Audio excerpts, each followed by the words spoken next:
Now, the rest of the story. Although the box in which it was mailed was travel-worn, the gift arrived intact and carefully packaged in 2 large green leaves and wet newspapers. It was a present from Hawaii.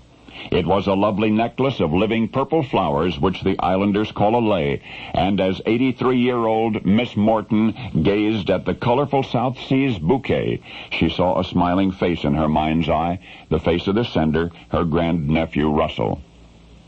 The young man, 25, a photojournalism student, had been summer studying in Hawaii, yet neither the miles nor the years could divide this devoted pair.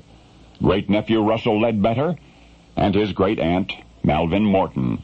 A wreath of purple flowers from the South Pacific, a simple gift, and yet symbolizing a rare and remarkable relationship. That is the rest of the story. Malvin Morton was young Russell's Auntie Mame, I guess you could say, a relative who had come into his life at a crucial time and whose subsequent influence was immeasurable.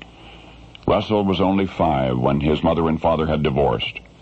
That first Christmas thereafter, the boy and his mother came to Chicago to stay the holidays with Aunt Malvin, and that's when the magic began. For into a world bristling with instability came that marvelous woman, 6 decades Russell's senior, and yet somehow strangely attuned to one child's emotions.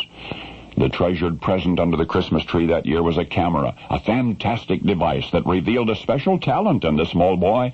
The art of photography one day would consume him. And the fast friendship that blossomed that winter like a rose in the snow would flourish from then on and forever after. Nearly every year, as young Russell was growing up, he returned to Chicago and to Auntie Malvin. Each visit they took in the Windy City sights. They marveled through the great museums of the city. They admired the magnificent architecture of the town's churches and cathedrals, and they would pack picnic suppers for the outdoor concerts at Ravinia. They reminisced about old times and planned new adventures. Later, there would be girlfriends in Russell's life, but only one best girl, Auntie Malvin. And all this past summer, she has received cards and letters from Hawaii, from Russell, who is now 25.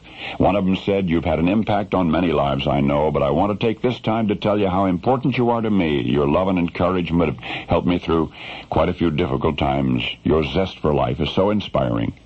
Then one day arrived this lovely purple lei, and with it a note from the postmaster in Sioux City, Iowa. It was a note apologizing for the damaged box in which Russell's gift had arrived, a note explaining that the parcel delivered by airmail had changed planes in Sioux City after a remarkably bumpy ride.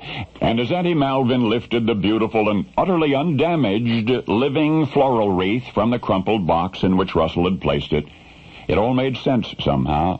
This perfect symbol of the ultimately enduring relationship, bright, beautiful flowers, unscathed, although recovered from the wreckage of United Airlines Flight 232.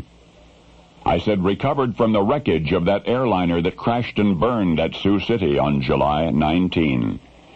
Just a little gift for Auntie Malvin, but a silent, fragrant testimony to a love big enough to survive anything. And now you know the rest of the story.